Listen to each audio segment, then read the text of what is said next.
The morning sun cast long shadows across Fort Braxton's parade ground as 800 soldiers stood in perfect formation, their boots polished to mirror shine, uniforms pressed to razor-sharp creases. It was qualification day, the day that would separate the wheat from the chaff, the warriors from the wannabes. But nobody in that sea of camouflage could have predicted they were about to witness something that would become military legend. Before we jump back in, tell us where you're tuning in from, and if this story touches you, make sure you're subscribed, because tomorrow, I've saved something extra special for you. Staff Sergeant Maya Rodriguez stood among her peers, her 5'4" frame dwarfed by the towering soldiers around her. At 26, she had already served 2 tours in Afghanistan and 1 in Iraq, earning herself a Purple Heart and a Bronze Star with Valor. But to many of the old guard, she was still just another woman trying to play soldier in a man's world. Her dark hair was pulled back in the regulation bun, her green eyes focused and determined. She had worked twice as hard as any of her male counterparts to get where she was, and she wasn't about to let anyone forget it. The qualification course ahead of them wasn't just any ordinary test. This was the Special Operations Combat Readiness Assessment, a grueling evaluation that combined physical endurance, tactical knowledge, marksmanship, and hand-to-hand combat skills. Only 30% of candidates typically passed, and those who did earned the right to wear the coveted Special Operations tab on their uniform. For Maya, this wasn't just about advancing her career, it was about proving that gender had nothing to do with capability. General Harrison Mitchell, a 6'3" mountain of a man with steel gray hair and a permanent scowl, stepped up to the podium. At 58, he was old-school military through and through, a man who believed that warfare was fundamentally a masculine domain, and that women, no matter how well trained, simply didn't belong on the front lines. His chest was decorated with ribbons and medals from 3 decades of service, including 2 tours as a company commander in the Gulf War and multiple deployments to the Middle East. He was respected, feared, and absolutely convinced that he was about to prove a point. "Ladies and gentlemen," Mitchell's voice boomed across the parade ground, the kind of voice that could command attention from a mile away. "Today you think you're going to prove yourselves worthy of joining the elite ranks of Special Operations. Let me tell you something. Most of you will fail. And some of you," his eyes swept deliberately over the handful of women in the formation, lingering specifically on Maya, "some of you have no business even trying." Maya felt the familiar burn of anger in her chest, but her expression remained neutral. She had learned long ago that showing emotion in moments like these only gave ammunition to those who wanted to see her fail. Instead, she focused on her breathing, on the feel of her rifle in her hands, on the weight of her gear. This was just another obstacle to overcome, another voice of doubt to silence. The assessment would take place over 3 phases. Phase 1 involved a 12-mile ruck march through the mountainous terrain surrounding the base, carrying a 60-pound pack plus weapon and ammunition. Candidates had to complete the march in under 3 hours while navigating through various checkpoint challenges that tested everything from map reading to first aid skills. Phase 2 was the technical portion, weapons maintenance under pressure, tactical problem solving, and a comprehensive written examination on military doctrine and special operations procedures. But it was Phase 3 that everyone was really thinking about, the combat skills assessment. This wasn't just about marksmanship or tactical movement. This phase included hand-to-hand combat demonstrations, close-quarters battle scenarios, and what the instructors euphemistically called stress inoculation, essentially controlled combat situations designed to test how soldiers performed under extreme pressure and physical duress. As General Mitchell continued his pre-assessment address, Maya's mind wandered to the conversation she'd had with her mentor, Colonel Sarah Chen, just the night before. Chen had been one of the first women to integrate into special operations units, and she had faced her own share of discrimination and doubt. "Remember," Chen had told her, "they're not just evaluating your skills tomorrow. They're looking for any excuse to validate their preconceptions. Don't give them one. Be twice as good, twice as fast, and twice as professional. And when someone inevitably tries to rattle you, and they will, stay focused on what you came there to do." Maya had nodded, understanding the weight of those words. She wasn't just representing herself tomorrow. She was carrying the hopes and dreams of every woman who had ever been told she wasn't strong enough, fast enough, or tough enough to serve alongside men in combat roles. The pressure was immense, but it was also fuel for the fire that had been burning inside her since the day she first put on the uniform. General Mitchell's voice cut through her thoughts. The combat phase will be overseen by myself and the senior instructor cadre.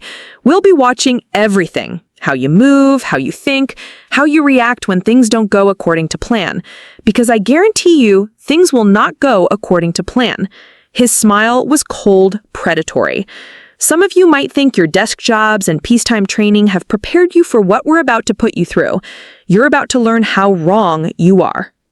The 800 soldiers remained at attention, but Maya could feel the tension radiating through the formation like electricity. Everyone knew this assessment had a reputation for breaking even the strongest candidates. The physical demands were brutal, but it was the psychological pressure that really separated the elite from the ordinary. And with General Mitchell's obvious skepticism about women in combat roles, Maya knew she would be under extra scrutiny every step of the way. The first phase began at 0500 hours sharp, with the candidates filing out of the assembly area in groups of 50. Maya found herself in the third group, which meant she had to watch 2 waves of soldiers disappear into the pre-dawn darkness before her turn came. The waiting was almost worse than the actual challenge would be. She used the time to double-check her gear, adjust her pack straps, and run through the mental maps she had studied obsessively for weeks. When her group's number was called, Maya fell into formation with 49 other soldiers. The diversity was striking. Seasoned NCOs with multiple combat deployments, young officers fresh from Ranger School, Marines on loan from their own Special Operations Command, and even a few Air Force pararescuemen who moved with the quiet confidence that came from jumping out of perfectly good aircraft for a living. And then there was Maya, one of only 3 women in the entire assessment group. The Ruck March route had been carefully designed to test every aspect of physical and mental endurance.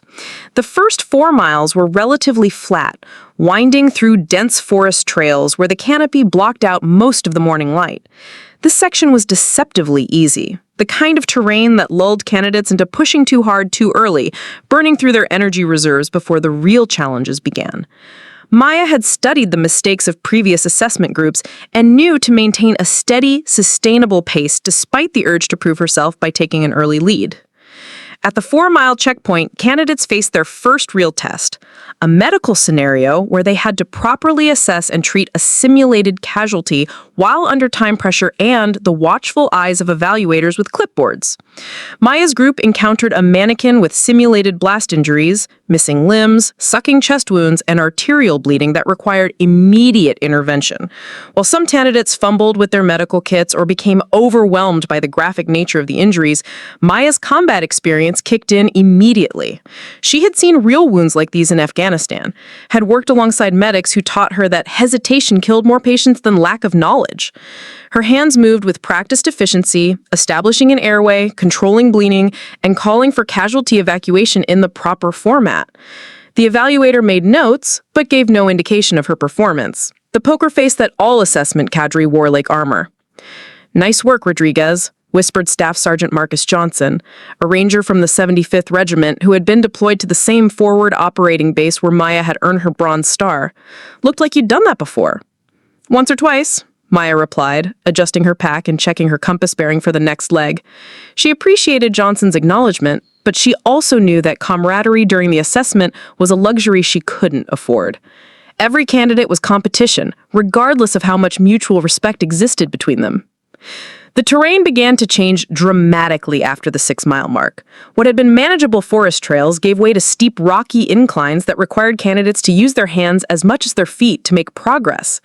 The 60-pound packs that had felt manageable on flat ground now seemed to double in weight with every step upward. Maya's legs began to burn, and she could hear the labored breathing of soldiers around her. This was where the assessment truly began, where physical preparation met mental fortitude, and where many candidates would begin to fall behind. General Mitchell and his evaluation team had positioned themselves at various points along the route, appearing without warning to observe candidates and occasionally bark questions about tactical procedures or current events. When Maya's group encountered him at the 8-mile checkpoint, he was standing beside a rope obstacle that required candidates to traverse a 40-foot ravine using only upper body strength. Well, Mitchell said as Maya approached the rope, if it isn't our aspiring special operations soldier. Tell me, Rodriguez, what's the maximum effective range of the M4 carbine with standard ammunition? 550 meters for point targets, 800 meters for area targets, sir. Maya responded without hesitation, simultaneously checking her gloves and mentally calculating the best hand-over-hand technique for the rope traverse. And what's your plan when you can't make it across because you don't have the upper body strength? Mitchell's question was loaded with assumption and condescension. Maya looked at him directly, her green eyes steady and unwavering. Permission to demonstrate, sir? Mitchell gestured toward the rope with theatrical magnanimity. By all means, show us what you've got.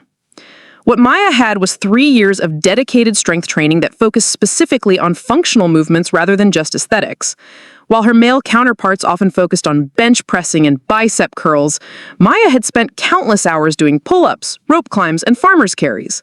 Her training had been designed by a former Navy SEAL who understood that real-world strength was about power-to-weight ratio and muscular endurance, not just raw power. She approached the rope systematically, wrapping her legs properly and using the J-hook technique that distributed her weight efficiently. Hand over hand, she moved across the ravine with smooth, controlled movements. Her breathing remained steady, and her technique remained textbook perfect, even as her forearms began to burn with lactic acid. When she reached the other side, she dropped to the ground and immediately assumed a security position, weapon ready, as she had been trained to do after any movement through potentially hostile terrain. The silence from General Mitchell was deafening. Maya could see several other candidates nodding with approval, and even some of the evaluators seemed impressed. But Mitchell's expression remained stony, unreadable. Adequate, was all he said before turning his attention to the next candidate. Maya knew it was more than adequate. It was exceptional. But she also knew that acknowledgement from Mitchell would have to be earned through more than just physical competence. The final 4 miles of the ruck march pushed candidates through terrain that seemed specifically designed to break both body and spirit.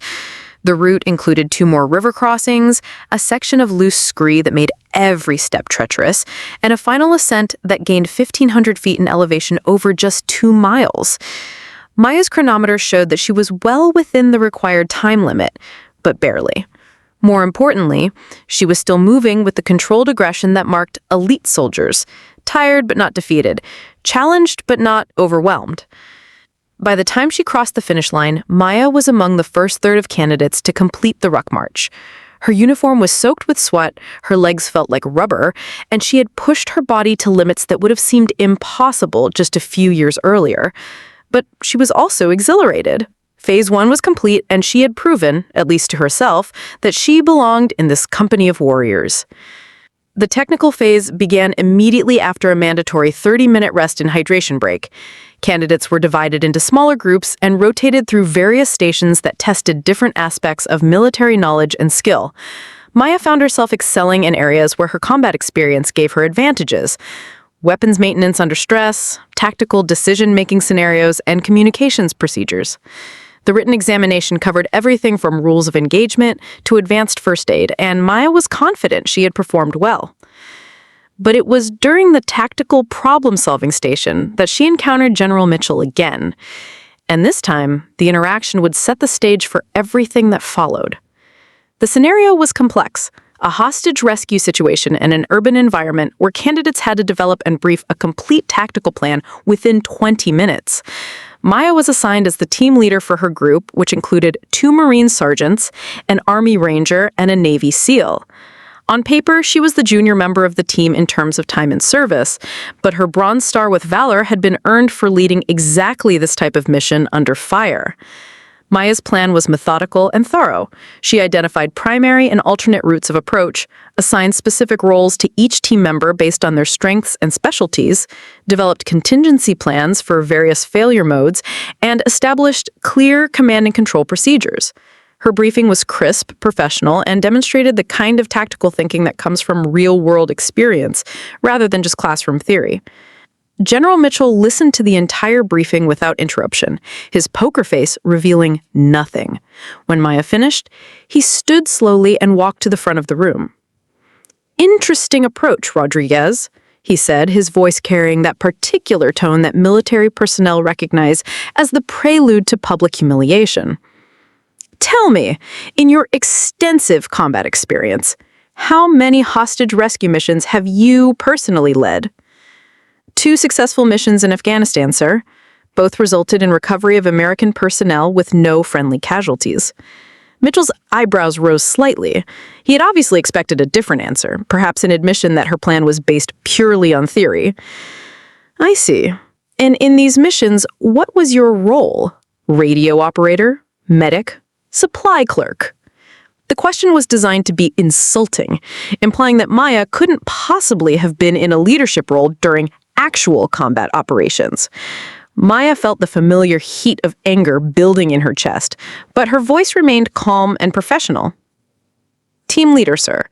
I was the senior NCO on site for both missions due to casualty situations that placed me in command of mixed units from different services." This was clearly not the response Mitchell had anticipated. Maya could see him recalibrating his approach, searching for a different angle of attack.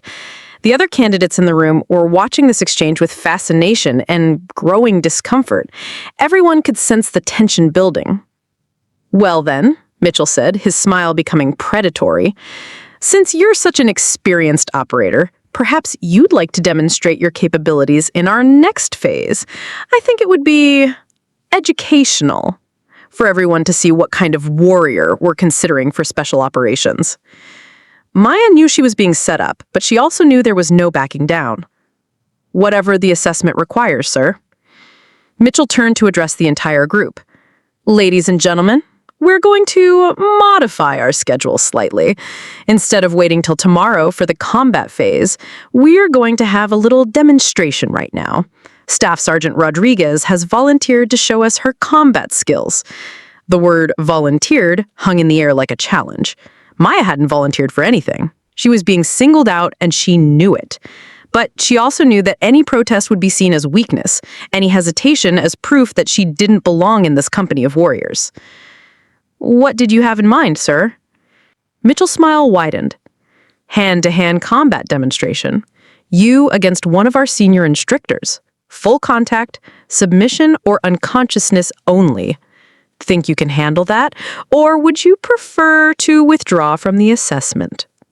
The room felt completely silent. Every candidate understood what was happening. Maya was being offered a choice between public humiliation and likely injury, or voluntary elimination from the program. It was a no-win situation designed to prove Mitchell's point about women in combat roles. Maya looked around the room at the faces of her fellow candidates. Some showed sympathy, others curiosity, and a few displayed the kind of predatory interest that comes from watching someone else face a challenge they're grateful to avoid. Her decision would determine not just her own future, but would send a message about women in special operations that would resonate far beyond this single assessment. Maya said, "I accept the demonstration, sir," her voice carrying across the silent room with absolute conviction. General Mitchell's smile became genuinely pleased for the first time all day. "Excellent. I think this is going to be very educational indeed." Word spread through the assessment site with the speed that only military gossip can achieve. Within 15 minutes, what had started as a technical evaluation in a small classroom had transformed into an event that drew spectators from across the entire base. Soldiers appeared from nowhere, off-duty personnel, instructors from other courses, support staff, and even some officers who happened to be in the area. The original 800 assessment candidates were joined by at least 200 more onlookers, all eager to witness what was shaping up to be either a spectacular demonstration or a complete disaster. Preparing and narrating this story took us a lot of time, so if you are enjoying it, subscribe to our channel. It means a lot to us. Now, back to the story. General Mitchell seemed to revel in the attention. This wasn't just about evaluating one candidate anymore. This had become his opportunity to make a statement about women in combat roles in front of nearly 1,000 witnesses. Maya understood the stakes perfectly. If she lost this confrontation, it wouldn't just end her own special operations aspirations. It would be used as evidence against every woman who came after her. The location was hastily changed from the small classroom to the base gymnasium, a cavernous space with bleacher seating that could accommodate the growing crowd. Wrestling mats were quickly arranged in the center of the floor, creating a makeshift fighting arena. The lighting was harsh and institutional, the kind that left no shadows and no place to hide. Maya found herself thinking that this felt more like a gladiatorial contest than a military assessment. While the logistics were being arranged, Maya was given 30 minutes to prepare. She used the time to center herself mentally and physically, running through the breathing exercises and visualization techniques that had helped her survive actual combat. Her mentor, Colonel Chen, appeared at her side during this preparation time, having heard about the situation through the military grapevine. "Maya, you don't have to do this," she said quietly, her voice carrying the concern of someone who had fought similar battles decades earlier. "This isn't a fair fight, and everyone knows it. Mitchell is setting you up to fail, and there's no shame in recognizing a rigged game." Maya looked at her mentor, someone she respected more than almost anyone else in uniform. "Sarah, if I back down now, what happens to the next woman who wants to try? What happens to all the women currently serving who are watching this? Sometimes you have to fight the unfair fight because it's the only fight you're going to get."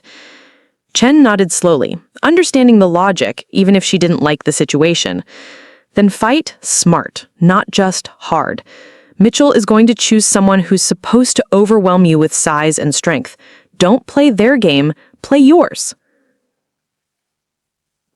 As she changed into the standard physical training uniform required for the demonstration, Maya reflected on her own journey to this moment. Her background wasn't typical for someone seeking special operations qualification. She had grown up in East Los Angeles, the daughter of immigrants who had worked 2 jobs each to provide their children with opportunities they had never had. Maya's introduction to martial arts had come not from expensive classes or military training, but from a community center program designed to keep kids off the streets. Her first instructor had been a former Marine named Carlos Ruiz, who taught a hybrid system that combined traditional martial arts with street fighting techniques and military combatives. Ruiz had recognized something in the scrappy teenager that even Maya hadn't seen in herself, a combination of natural athleticism, fierce determination, and the kind of strategic thinking that separated good fighters from great ones. "Mija," Ruiz had told her during one particularly difficult training session, "strength isn't about how much you can lift or how hard you can hit.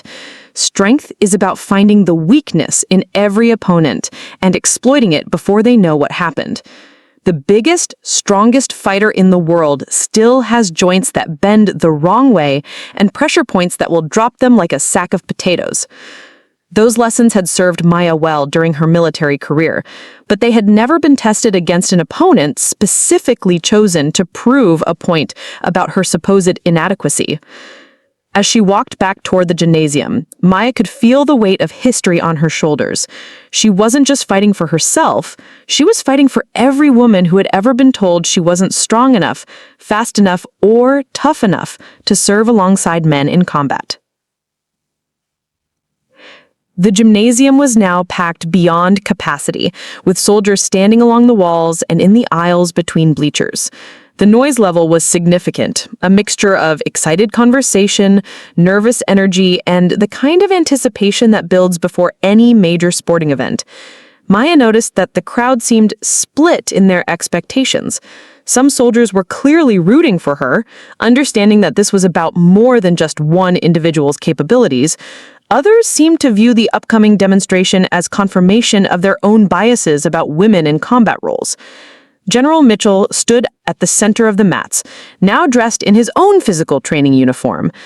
Despite being 58 years old, he was still an imposing physical presence, tall, broad-shouldered, and carrying himself with the confidence of someone who had never doubted his own physical capabilities.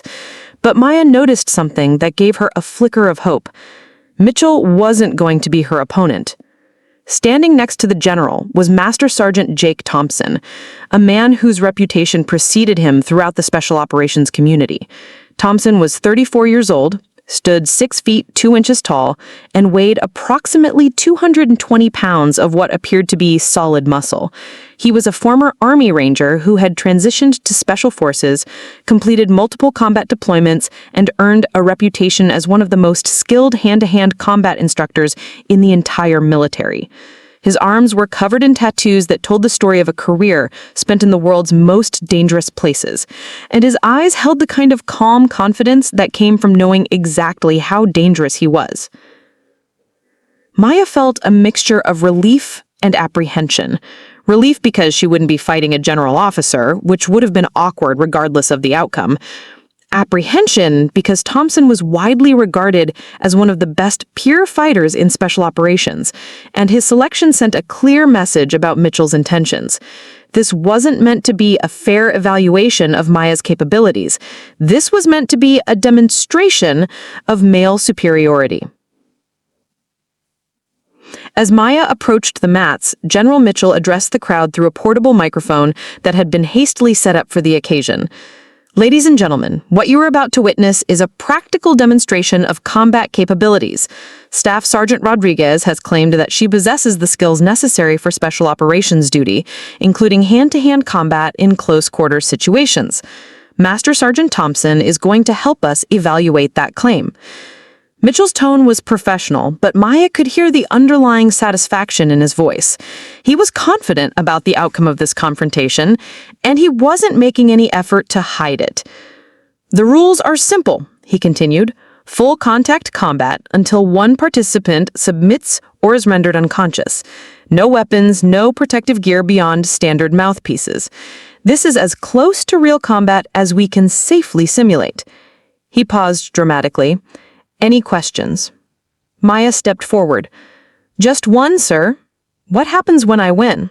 The gymnasium fell completely silent. Maya's question hung in the air like a challenge, and she could feel the shift in energy throughout the packed space. Some soldiers nodded with approval at her confidence, while others exchanged glances that suggested they thought she had just made a fatal error in judgment. General Mitchell's expression flickered between surprise and amusement before settling into something that looked like genuine entertainment. When you win, Mitchell repeated, his voice carrying just enough inflection to make it clear he found the possibility absurd. Well, Staff Sergeant Rodriguez, if you somehow manage to defeat Master Sergeant Thompson in front of all these witnesses, I suppose I'll have to reconsider my assessment of your capabilities. His smile was cold and calculating. But let me ask you a counter-question. What happens when you lose? Maya met his gaze directly, her green eyes steady and unwavering. I won't lose, sir. Thompson stepped forward, and Maya got her first close look at her opponent. Up close, he was even more intimidating than he had appeared from a distance.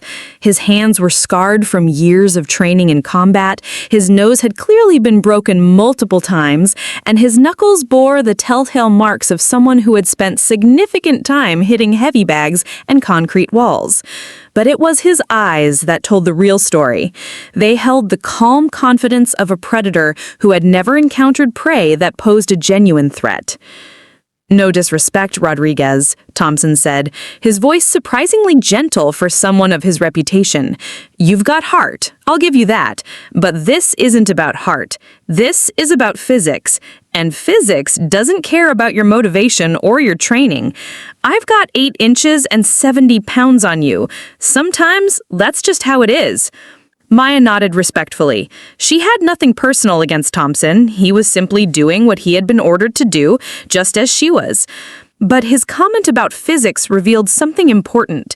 He was thinking about this confrontation in terms of traditional strength versus strength combat. That was exactly the kind of thinking she needed to exploit. The two fighters moved to opposite sides of the mat, while a medic took position ringside with basic emergency medical equipment. Maya used these final moments to run through her mental checklist one more time. Thompson was bigger, stronger, and more experienced in formal martial arts sports. He probably had better technique in traditional martial arts disciplines, but Maya had advantages that weren't immediately apparent to the crowd of spectators. She was faster, more flexible, and she had spent years learning how to fight opponents who were bigger and stronger than herself. More importantly, Thompson was fighting to prove a point about male superiority, which meant he would likely try to dominate the encounter through pure physical force. Maya, on the other hand, was fighting for her survival in the military, not just physically, but professionally and personally. The stakes were entirely different, and that difference in motivation could be more important than any physical advantage. General Mitchell raised his hand for silence, then brought it down sharply. Begin. Thompson moved forward immediately, but not with the wild aggression that Maya had half expected. Instead, he approached with the controlled advance of someone who had been professionally trained in hand-to-hand combat. His stance was textbook perfect, balanced, ready to attack or defend, hands positioned to protect his center line while maintaining striking capability. He was treating this as a serious fight, which Maya respected, even as it complicated her task. Maya circled to her right, staying light on her feet and maintaining distance while she studied Thompson's movement patterns. She could feel the weight of 1,000 pairs of eyes on her, but she forced herself to block out the crowd and focus entirely on her opponent. This was no different from the life-or-death situations she had faced in Afghanistan, except that losing here wouldn't just cost her life, it would cost her everything she had worked for. Thompson threw the first strike, a probing jab designed to test Maya's reactions and defensive capabilities. It was fast and technically proficient, but Maya could tell he was holding back slightly, perhaps trying to avoid seriously injuring her in front of so many witnesses. She slipped the punch by inches, feeling the air displacement as his fist passed by her head, and immediately countered with a quick snap kick aimed at his lead leg. The kick connected solidly with Thompson's shin, and Maya was satisfied to see him wince slightly. It wasn't a fight-ending blow, but it sent an important message. She was fast enough to hit him, and she was targeting areas where his size advantage didn't provide as much protection. Thompson's response was immediate and aggressive. He pressed forward with a combination of punches that forced Maya to give ground while blocking and deflecting. His power was impressive. Even the strikes that she managed to redirect sent shockwaves up my arms, and I realized that taking a direct hit from this man would likely end the fight immediately. But as they exchanged techniques, Maya began to notice patterns in Thompson's approach. He was relying heavily on boxing combinations and traditional martial arts techniques, disciplined and effective, but also predictable to someone who had studied the same systems. More importantly, he was fighting with the assumption that the encounter would be decided by striking exchanges, which played directly into his strengths. Maya decided it was time to change the nature of the fight entirely.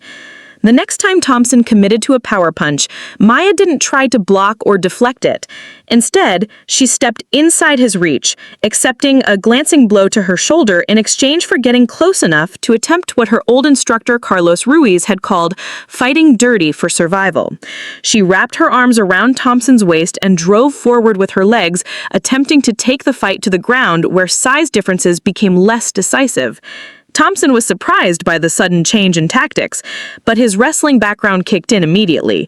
He sprawled backward, trying to prevent the takedown, while simultaneously working to create distance. For a moment, the two fighters were locked in a strength versus technique battle that could have gone either way. The crowd was on its feet now, shouting encouragement and advice that neither fighter could hear over the sound of their own breathing and the rush of adrenaline. This was no longer an evaluation or a demonstration. This had become a real fight between two skilled warriors, and the outcome was genuinely in doubt.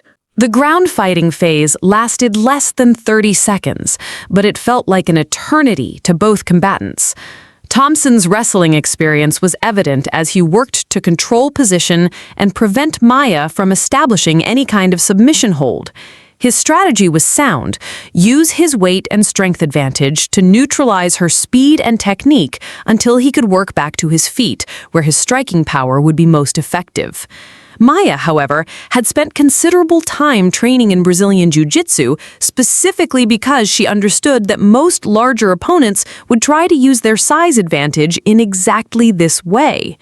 While Thompson focused on preventing submissions, Maya was working toward a different goal entirely. She was studying his movement patterns and looking for the moment when his confidence would create an opening.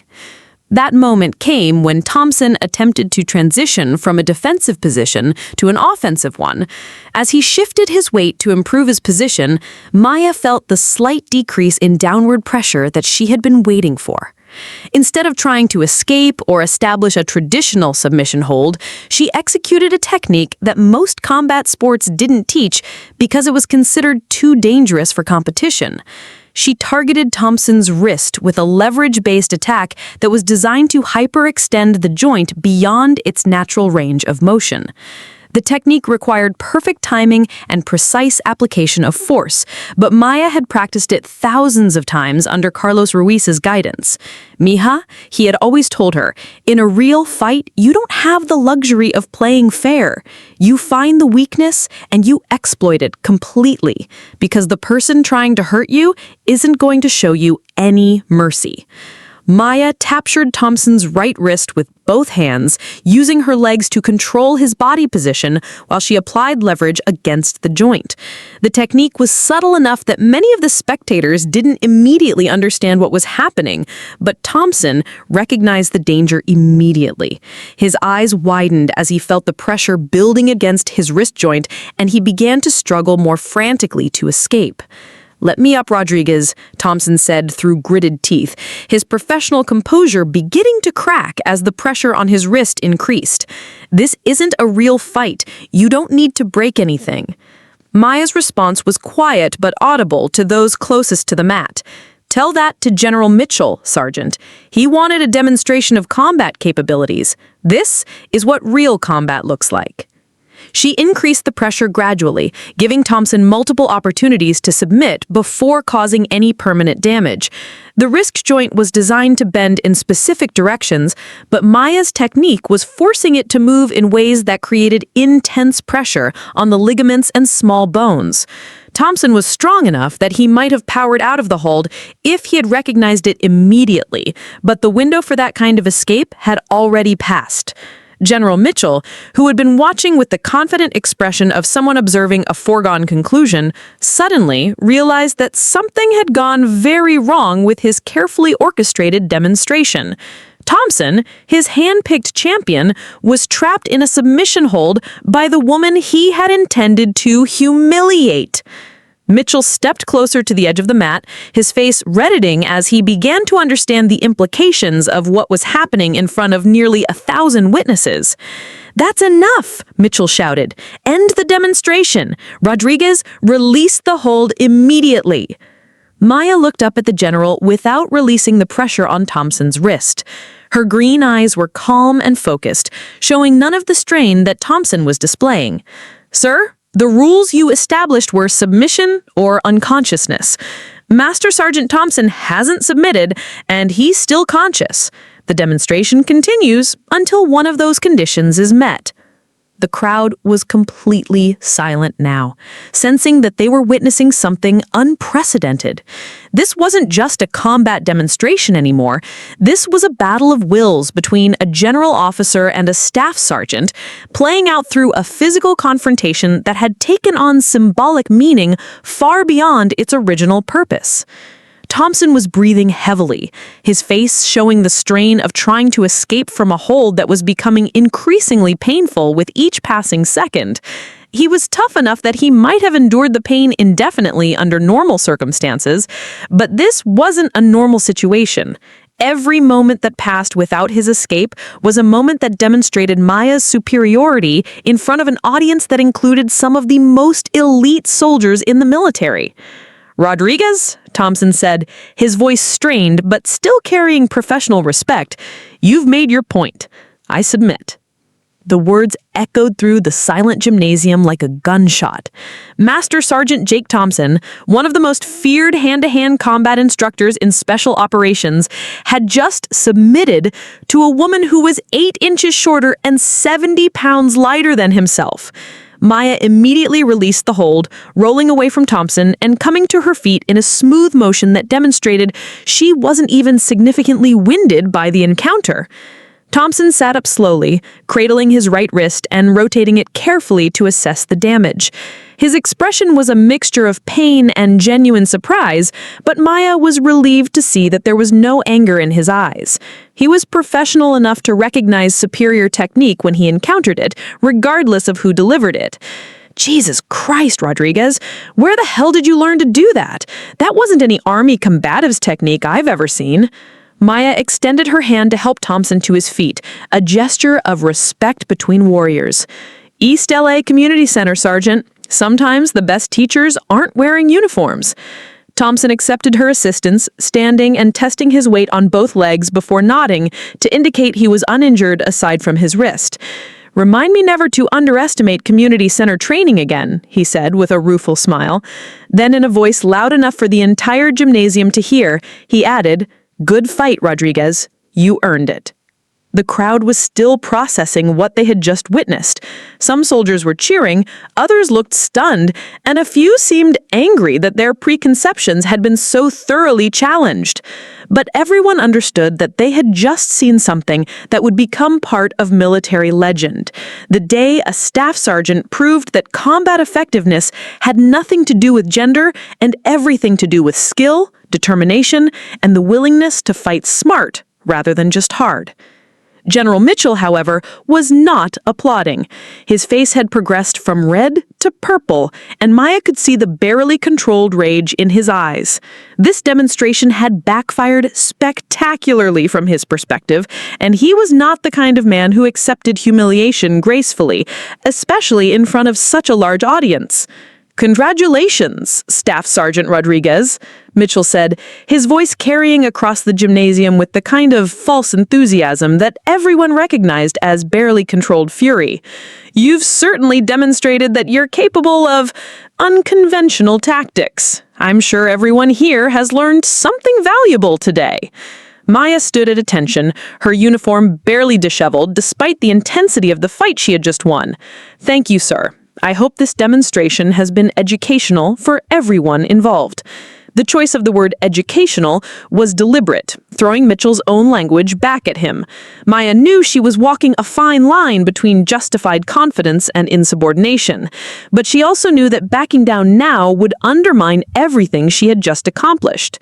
Mitchell stepped closer to Maya, close enough that their conversation could be private but still visible to the entire crowd. "Don't think this changes anything, Rodriguez. One lucky submission doesn't prove you belong in special operations. This assessment is far from over, and I guarantee you'll have plenty more opportunities to prove yourself before we're done." Maya met his gaze directly, her voice calm and professional. "I look forward to those opportunities, sir. I'm here to earn my place through performance, not politics." The implication was clear, and Mitchell's eyes narrowed at what he correctly interpreted as a challenge to his motivations. But with 1,000 witnesses watching their every interaction, he couldn't respond with the kind of direct confrontation that he might have preferred. Instead, he stepped back and addressed the crowd. "Ladies and gentlemen, I think we've all seen enough excitement for one day. All assessment candidates are dismissed until 0500 tomorrow morning, when we'll continue with the remaining phases of evaluation. I suggest you all get some rest. Tomorrow's challenges will make today look like a warm-up exercise." As the crowd began to disperse, Maya found herself surrounded by fellow candidates offering congratulations and asking questions about her technique. The response was overwhelmingly positive, with even soldiers who had initially seemed skeptical about women in combat roles acknowledging the skill she had displayed. But Maya's attention was focused on General Mitchell, who was speaking in low, urgent tones with several members of his staff. She couldn't hear the conversation, but she could read enough body language to understand that the general was not pleased with how the day had unfolded. Tomorrow's assessment phases would likely be designed with her specific elimination in mind, and she would need to be prepared for challenges that went beyond normal evaluation criteria. Colonel Chen appeared at Maya's side as the gymnasium continued to empty. "That was either the smartest thing you've ever done or the most dangerous," she said quietly. "Mitchell isn't going to forget this, and he's not going to forgive it either." Maya nodded, understanding the implications perfectly. "I know. But Sarah, look around at these soldiers. Half of them had never seen a woman demonstrate that level of combat capability. Whatever happens to me personally, that perception has been changed forever. Sometimes that's more important than individual career advancement." Chen smiled with a mixture of pride and concern. "Just remember, Maya, you still have to finish this assessment. And after what happened today, Mitchell is going to do everything in his considerable power to make sure you don't succeed. Are you ready for that kind of fight?" Maya's barracks room that night felt more like a fortress under siege than a place of rest. Word of her confrontation with Master Sergeant Thompson had spread throughout the entire base with the speed of wildfire, and the reactions were as varied as they were intense. Some soldiers stopped by to offer congratulations and support, while others made their disapproval known through pointed silence or barely concealed hostility in the hallways. Maya found herself at the center of a controversy that extended far beyond the bounds of a simple assessment. The knock on her door at 2100 hours was soft but insistent. Maya opened it to find Staff Sergeant Marcus Johnson, the ranger who had acknowledged her performance during the medical checkpoint earlier that day. Behind him stood two other candidates she recognized: Sergeant First Class Maria Santos, one of the other women in the assessment, and Chief Petty Officer David Kim, a Navy SEAL whose reputation for tactical brilliance was matched only by his reputation for absolute integrity. "Can we come in?" Johnson asked quietly. "We need to talk." Maya stepped aside to allow them entry, noting the serious expressions on all three faces. Whatever this conversation was about, it wasn't a social visit. Santos spoke first, her voice carrying the kind of intensity that came from deep personal investment. "Maya, we need you to know what you're walking into tomorrow. After you left the gymnasium, Mitchell held a closed-door meeting with his senior staff. Johnson was providing security outside the room, and he heard enough to understand that tomorrow's assessment isn't going to be a fair evaluation." Johnson nodded grimly. "They're calling it enhanced stress testing, but what they're really planning is a series of scenarios designed specifically to break you. Mitchell wants to prove that today was a fluke, and he's willing to put your safety at risk to do it." Chief Kim pulled out a small notebook and consulted it carefully. "I've been talking to some of the assessment cadre, guys I've worked with before who still have some integrity left.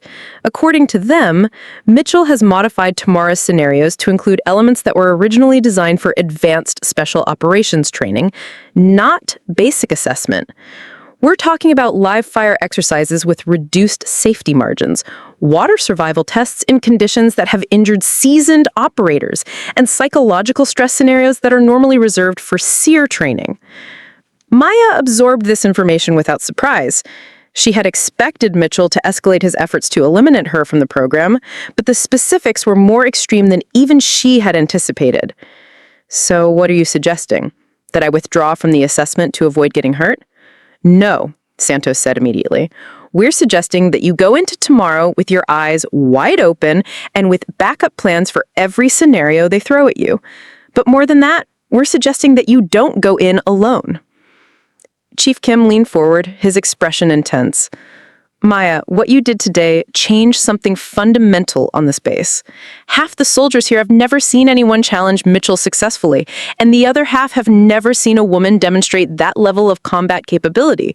You've become a symbol, whether you wanted to or not, and symbols have responsibilities." Johnson pulled out his own notes, revealing that this conversation had been carefully planned.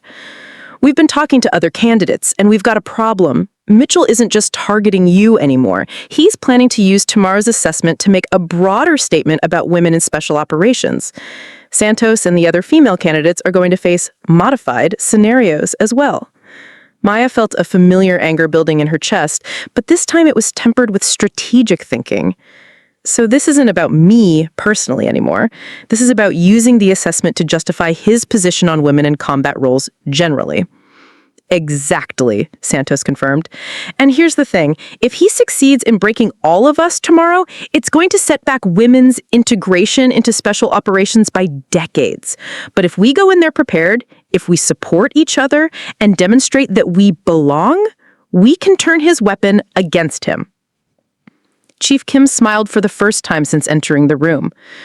We've been thinking about this tactically, and we think there's a way to use Mitchell's own prejudices against him. He's expecting you to be isolated, demoralized, and facing challenges that are beyond your capabilities. But what if you're not isolated? What if every candidate in that assessment understands that tomorrow is about more than individual qualification? Maya looked at each of her visitors, beginning to understand the scope of what they were proposing. You're talking about organized resistance to assessment modification. That's a career-ending proposition if it goes wrong. Johnson's expression was serious but determined. Maya, some things are more important than individual careers. What Mitchell is planning isn't just unfair, it's contrary to everything the military is supposed to stand for. Equal opportunity based on merit, not politics or personal prejudice. Santos added, besides, we're not talking about anything that violates regulations or compromises the integrity of the assessment. We're talking about candidates supporting each other, sharing information, and ensuring that everyone has the opportunity to perform to their actual capabilities. That's not just legal, that's what teamwork looks like. Over the next 2 hours, the 4 soldiers developed a comprehensive plan for the following day's challenges. Kim's intelligence network had provided detailed information about the modified scenarios, allowing them to prepare specific strategies for each phase. Johnson's leadership experience offered insights into how to coordinate support among the candidates without making it obvious to the assessment cadre. Santos brought a perspective on the unique challenges facing women in the program that helped refine their approach. But it was Maya's combat experience that provided the foundation for their strategy. She had learned in Afghanistan that survival often depended less on individual heroics than on effective teamwork and mutual support. The strongest soldiers she had known were those who understood that their success was tied to the success of their unit. There's something else we need to discuss, Maya said as the evening wound down. Tomorrow isn't just about passing or failing the assessment. Tomorrow is about sending a message that will reach far beyond this base. If we do this right, we demonstrate that diversity makes military units stronger, not weaker. If we do it wrong, we hand Mitchell ammunition he'll use for the rest of his career. Kim nodded thoughtfully. No pressure, right? Maya smiled, feeling a sense of purpose that went beyond her personal ambitions. Actually, the pressure is exactly what I needed. Individual goals are motivating, but shared purpose is inspiring. Tomorrow, we're not just fighting for our own careers. We're fighting for the future of military service for everyone who comes after us. As her visitors prepared to leave, Santos paused at the door. Maya, one more thing. Whatever happens tomorrow, whatever Mitchell throws at us, remember that you've already won the most important battle. You've proven that skill and determination matter more than prejudice and politics. Everything else is just details. After they left, Maya spent the remaining hours before dawn in preparation that was both physical and mental. She reviewed her equipment, practiced her breathing exercises, and visualized successful completion of various challenge scenarios.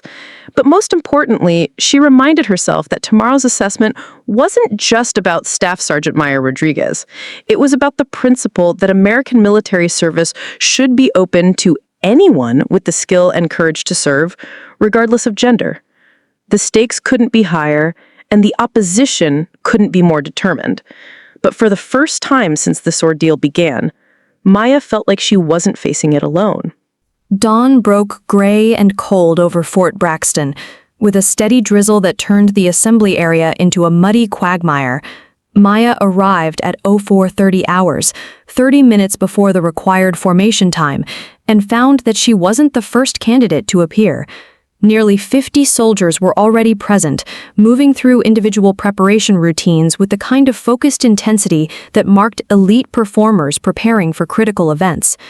The atmosphere was different from the previous day's casual confidence. Word of the modified assessment scenarios had spread through informal networks, and every candidate understood that today would test more than their individual capabilities. Maya could see the tension in body language, hear it in the clipped conversations, and feel it in the electric anticipation that filled the air like static before a thunderstorm. General Mitchell appeared precisely at 0500 hours, accompanied by a larger cadre of evaluators than had been present for any previous phase. Maya counted at least 15 senior NCOs and officers, including several she didn't recognize who wore the distinctive insignia of special operations units from different service branches. This wasn't just an assessment anymore. This was a demonstration with an audience of military leadership from across the special operations community.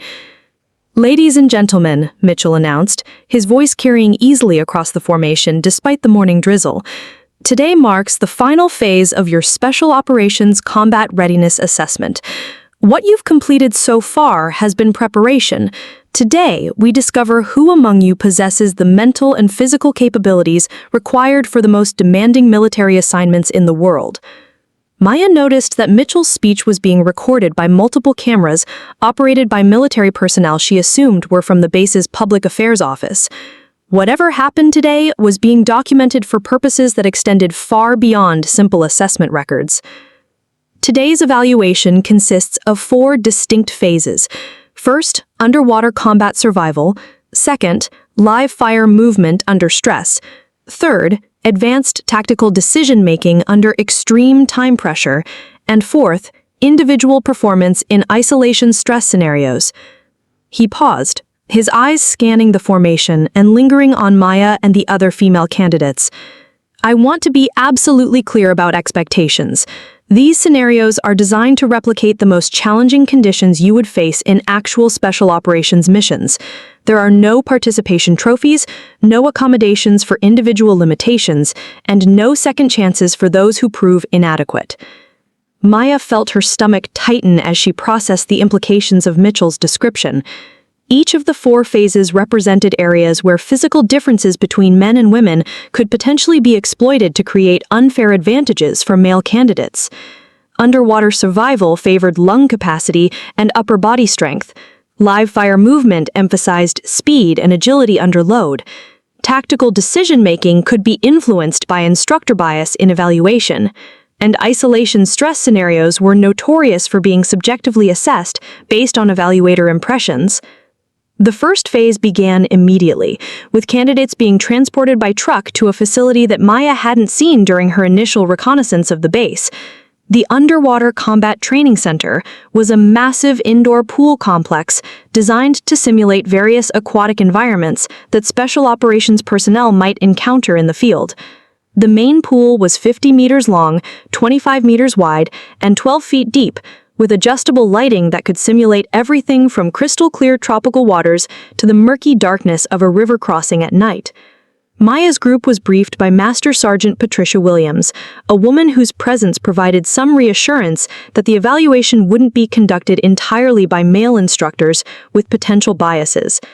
Williams was a legendary figure in military diving circles, having participated in some of the most challenging underwater operations in special operations history. "The scenario is simple," Williams explained as candidates changed into diving gear. "You're conducting a reconnaissance mission that requires underwater approach to a hostile shoreline. You'll enter the water carrying full combat equipment, swim underwater for a distance of 100 meters, locate and retrieve a specific intelligence package from the bottom of the pool, and return to your starting point. All of this must be accomplished in a single breath, without any surface breathing." Maya felt a chill that had nothing to do with the temperature of the water. 100 meters underwater in a single breath while wearing combat equipment was at the very edge of human physiological capability, even for trained combat swimmers. For candidates who weren't specifically trained in advanced breath-holding techniques, this scenario was potentially dangerous. But as she listened to Williams continue the briefing, she realized that her background might actually provide an advantage in this particular challenge. Her community center training had included elements that most military programs didn't emphasize, including breath control techniques borrowed from traditional martial arts and meditation practices. Carlos Ruiz had taught her that mental control of breathing was as important as physical conditioning, and she had spent years developing the ability to remain calm and focused, even when her body was screaming for oxygen. The water was cold, approximately 60 degrees Fahrenheit, which would increase the physiological stress and reduce the time candidates could spend submerged. Maya watched as the first group of candidates entered the water, noting their techniques and observing how the cold affected their performance. Several candidates surfaced early, unable to complete the required distance while maintaining breath control. Others completed the swim but struggled with the cognitive demands of locating and retrieving the intelligence package while hypoxic. When Maya's turn came, she entered the water with deliberate calm, allowing her body to adjust to the temperature while controlling her breathing to maximize oxygen saturation. The combat equipment felt heavier in the water, but she had trained for similar conditions during her military career. More importantly, she approached the challenge with the kind of systematic thinking that had kept her alive during actual combat operations. The swim itself was a meditation in controlled movement. Maya maintained a steady rhythm, conserving energy while making consistent progress toward her target. The underwater environment was disorienting, with limited visibility and the constant pressure of knowing that her oxygen supply was finite and decreasing with every second.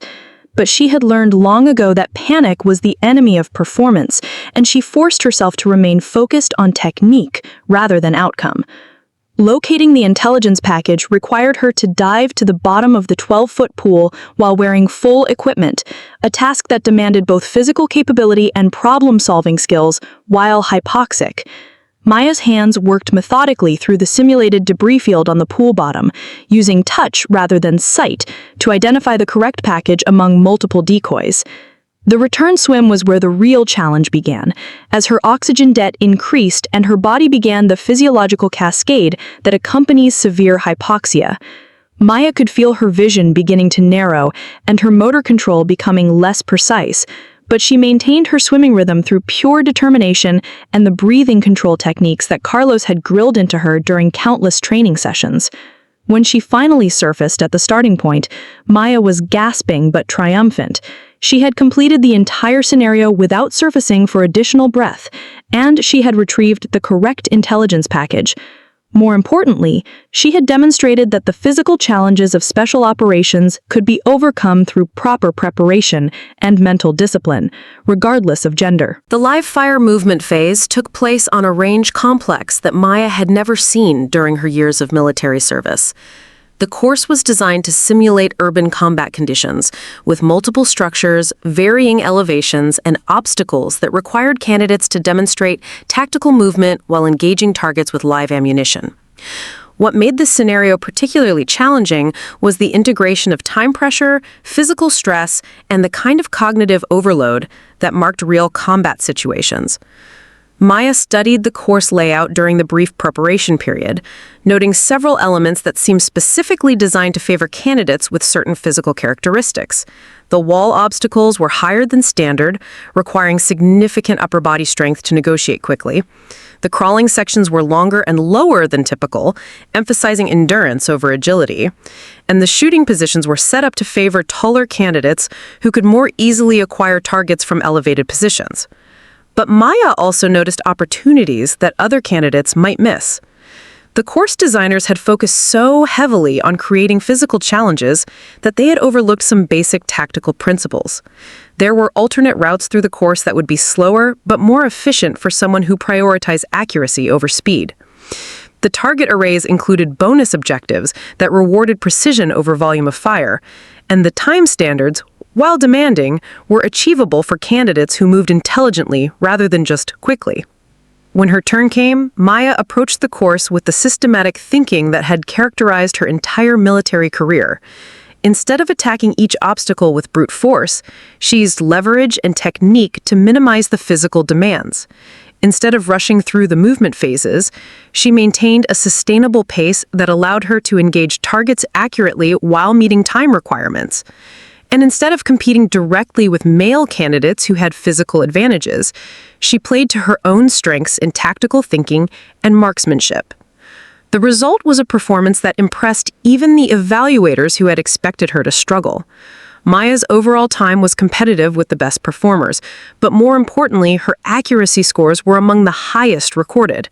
She had demonstrated that tactical proficiency could compensate for physical limitations, and that intelligence could overcome raw strength.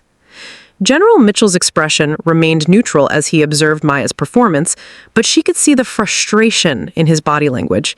Each successful phase of the assessment made it more difficult for him to justify her elimination based on capability rather than prejudice.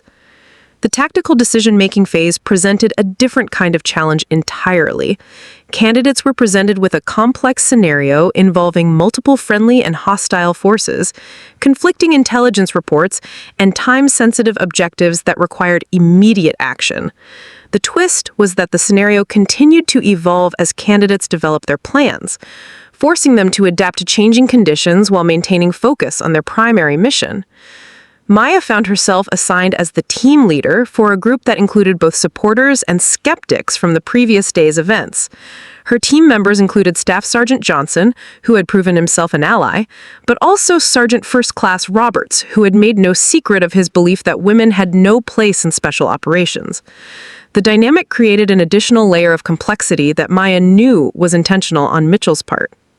The scenario itself was a hostage rescue operation in a foreign embassy, with American diplomats being held by an unknown number of terrorists with unknown capabilities and unknown motivations. Maya's team had to develop a comprehensive tactical plan within 30 minutes, brief the plan to evaluators, and then execute a modified version using training ammunition and role players. What made this challenge particularly difficult was the way information was presented to the team. Instead of receiving a clear briefing with reliable intelligence, they were given conflicting reports from multiple sources, outdated floor plans of the embassy building, and estimates of enemy strength that varied wildly depending on the source. Maya realized that the real test wasn't tactical planning, it was information management and decision-making under uncertainty. She approached the problem by establishing clear priorities and assigning specific responsibilities to each team member based on their strengths and specialties. Johnson was tasked with developing entry and movement plans. Roberts was assigned to analyze enemy capabilities and likely defensive positions. The other team members were given supporting roles that maximize their individual capabilities while contributing to the overall mission. But Maya's most important decision was recognizing that perfect information wasn't available and that waiting for clarity would violate the time constraints of the scenario. Instead of trying to account for every possible variable, she developed a flexible plan that could be adapted as new information became available during execution. The plan itself was elegant in its simplicity. Rather than attempting a complex multi-axis assault that would require perfect coordination, Maya proposed a reconnaissance-focused approach that would gather intelligence during the initial phases and allow for tactical adjustments based on actual conditions rather than assumptions. Her briefing to the evaluators was clear, comprehensive, and demonstrated the kind of tactical thinking that came from real-world experience rather than just classroom theory. During the execution phase, Maya's leadership style became apparent to everyone observing the exercise. She maintained calm control even when the scenario presented unexpected complications. She communicated clearly and effectively with her team members, and she made rapid tactical adjustments based on changing conditions. Most importantly, she demonstrated the ability to maintain unit cohesion even when working with team members who questioned her authority. The exercise concluded successfully, with Maya's team achieving all primary objectives and most secondary objectives within the allocated time frame. More significantly, even Sergeant First Class Roberts acknowledged that her leadership had been effective and that her tactical decisions had been sound. But Maya knew that the final phase would be the most challenging of all because it was the one where subjective evaluation could most easily be used to justify predetermined conclusions. The isolation stress scenario presented a different kind of challenge entirely. Candidates were placed in individual cells with minimal light, restricted food and water, and subjected to psychological pressure techniques that were designed to break down mental defenses without crossing the lines established by military training regulations. Maya had undergone similar training during her preparation for deployment to high-risk areas, but she knew that this scenario would be more intense and would last longer than standard SEER training. More importantly, she knew that her performance would be evaluated by instructors who might have preconceived notions about women's psychological resilience under stress. The cell was small, cold, and deliberately disorienting. Maya was provided with a single blanket, a cup of water that was refilled irregularly, and food that consisted of basic rations provided at unpredictable intervals.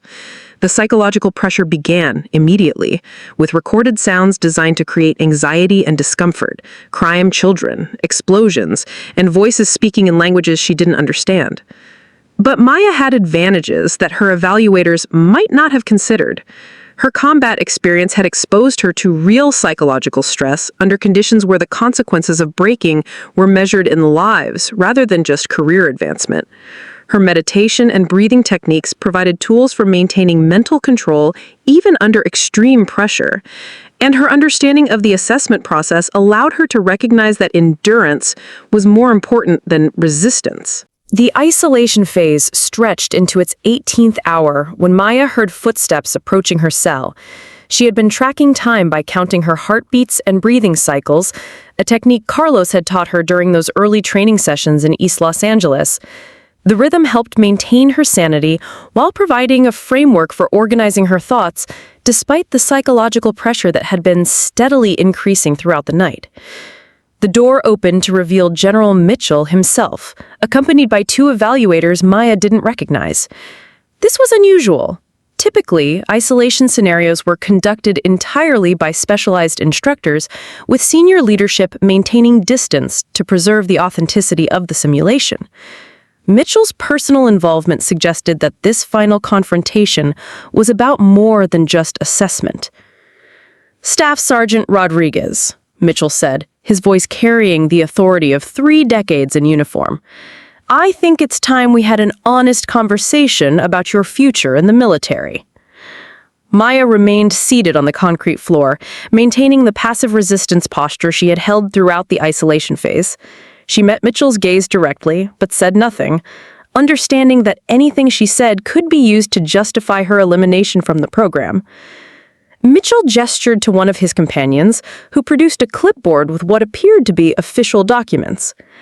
"Your performance during this assessment has been interesting. Technically adequate in most areas, I'll grant you that, but there are concerns about your suitability for special operations that go beyond simple test scores." Maya knew this was the crucial moment, the point where Mitchell would reveal his true intentions and offer her a way to withdraw from the program while preserving some measure of dignity.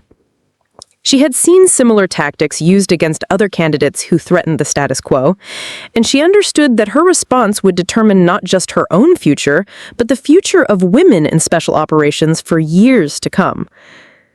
The isolation scenario has revealed some concerning psychological indicators.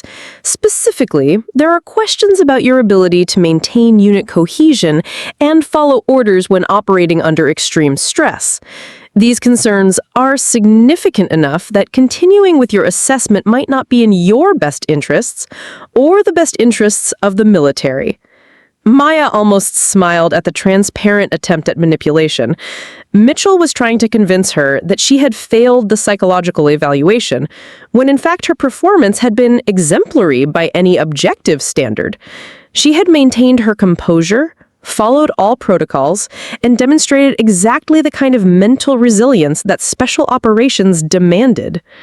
However, Mitchell said, his tone shifting to something that might have been mistaken for benevolence, "I'm prepared to offer you an alternative that would allow you to complete your military career with honor. There's a position available in military intelligence that would make full use of your language skills and analytical capabilities. It's important work, and it would keep you in a role that's more appropriate for someone with your background." The offer was both generous and insulting simultaneously. Military intelligence is indeed important work, and the position Mitchell was describing would likely represent a promotion and increased responsibility. But it was also a clear message that he considered her unfit for combat roles, regardless of her demonstrated capabilities. Maya stood slowly, her movements deliberate and controlled despite 18 hours of physical and psychological stress.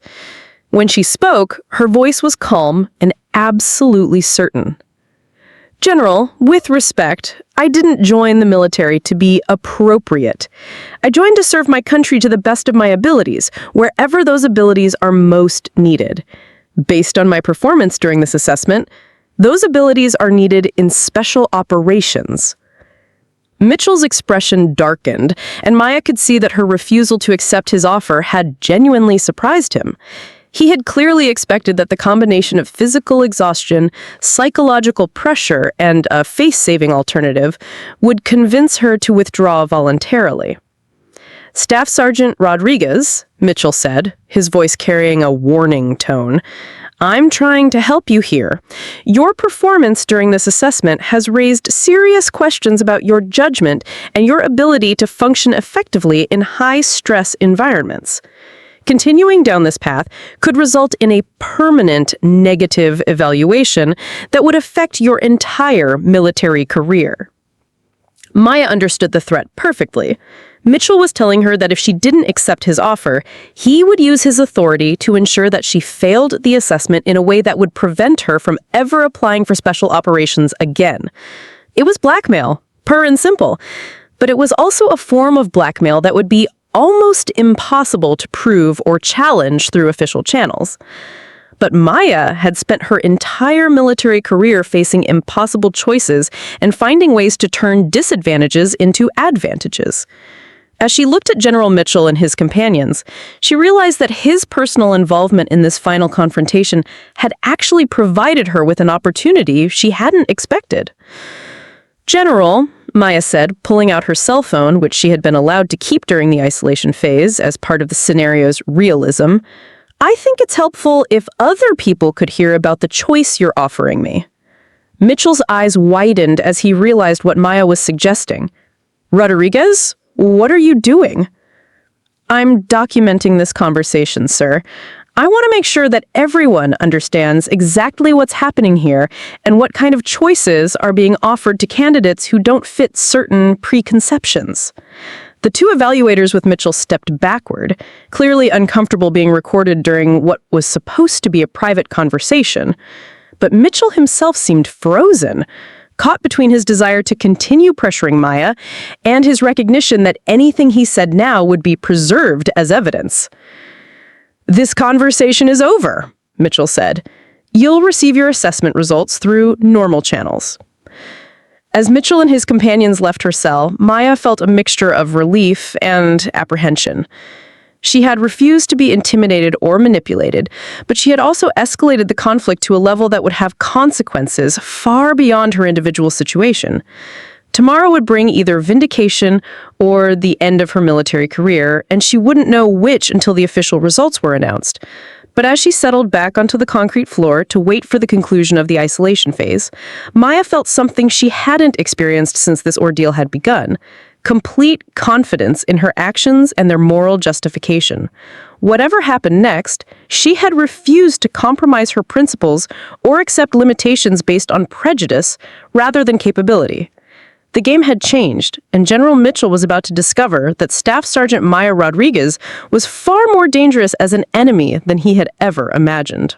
The assessment results were scheduled to be announced at 1400 hours the following day, giving candidates 12 hours to recover from the isolation phase and contemplate their futures. Maya spent those hours in a state of controlled anticipation, knowing that the next few minutes would determine not just her own career trajectory, but would send a message about women in special operations that would reverberate throughout the military for decades. The assembly was held in the same gymnasium where she had submitted Master Sergeant Thompson, but the atmosphere was entirely different.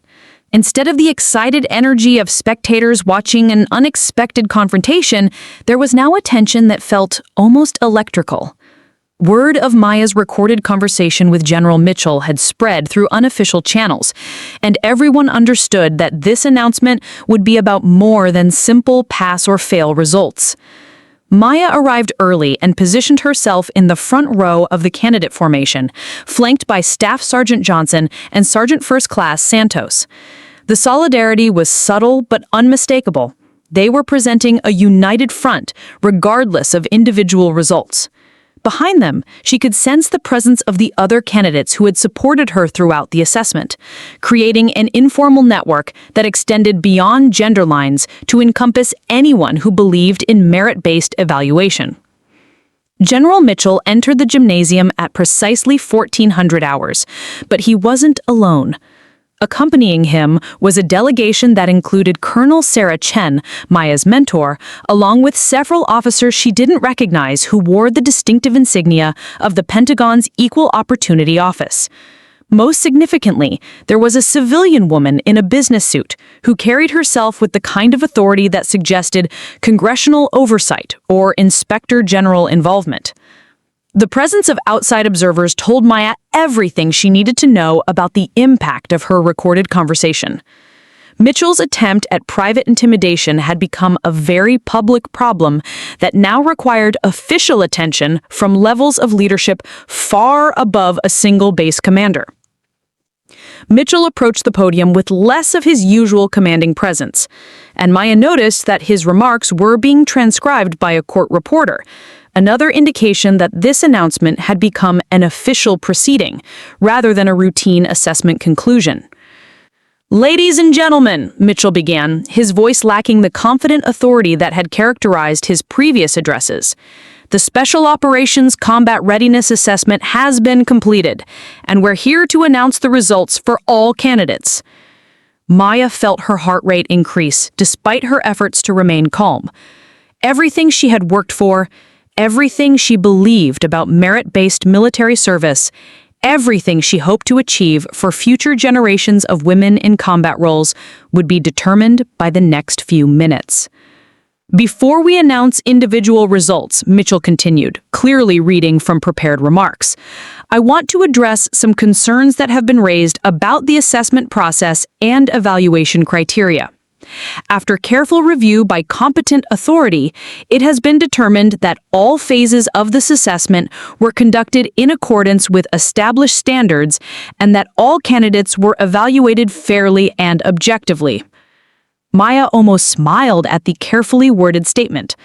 Mitchell was essentially announcing that his attempt to manipulate the results had been overruled by higher authority, but he was doing so in language that preserved his official dignity while sending a clear message about the actual outcome.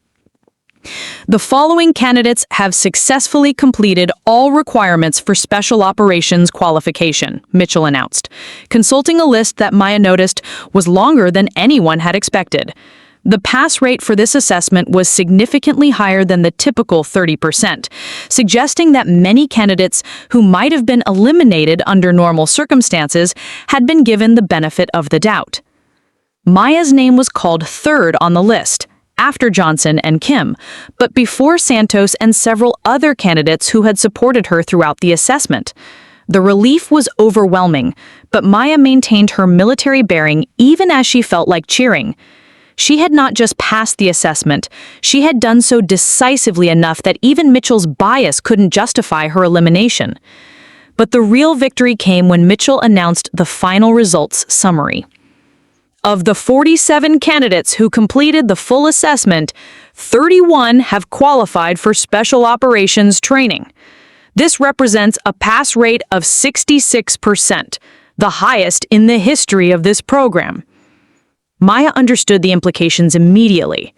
Mitchell's attempt to use the assessment to prove that women couldn't meet Special Operations standards had backfired completely.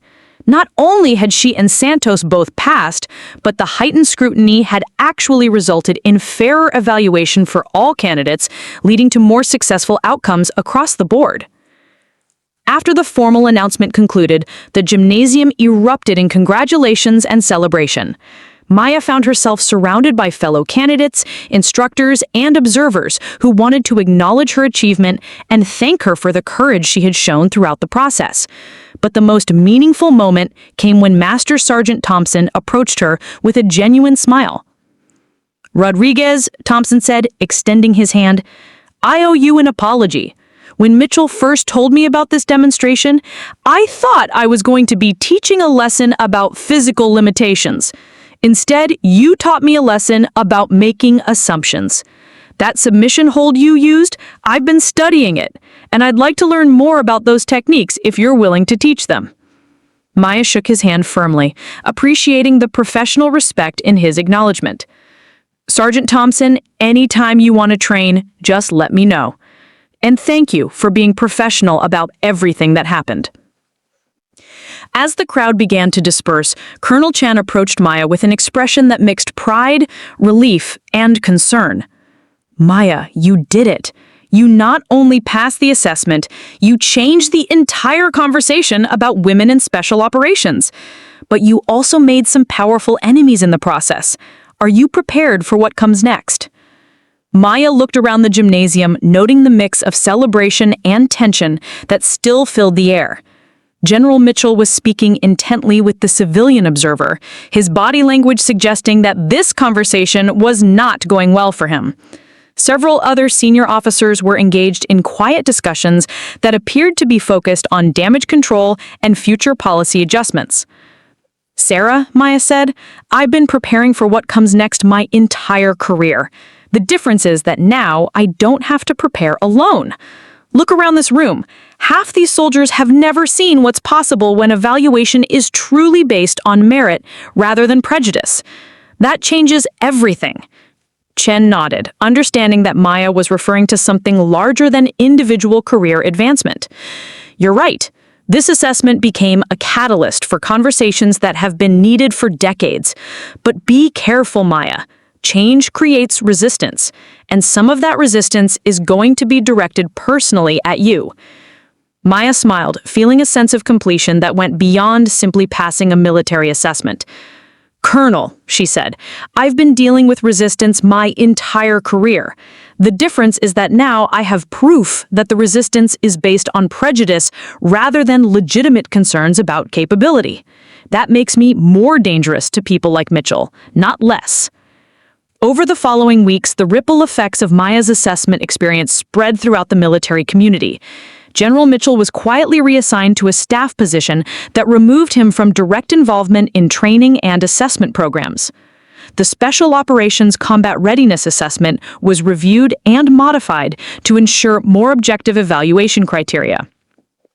And the most importantly, a new generation of military leaders began to understand that diversity wasn't just a political goal, but a tactical advantage that made units stronger and more effective. Maya's first assignment after completing special operations training was to a unit that was deploying to a region where cultural sensitivity and language skills were as important as combat capability. Her team included soldiers from diverse backgrounds whose varied experiences and perspectives proved invaluable in accomplishing missions that traditional all-male units had struggled to complete. But perhaps the most significant outcome was the message that had been sent to young women considering military careers. Maya's story became legendary within military circles, not just as an example of individual achievement, but as proof that the armed forces were changing in fundamental ways that created opportunities for anyone with the skill and determination to serve. The general had called her just a girl, but she had proven that being underestimated was sometimes the greatest advantage of all.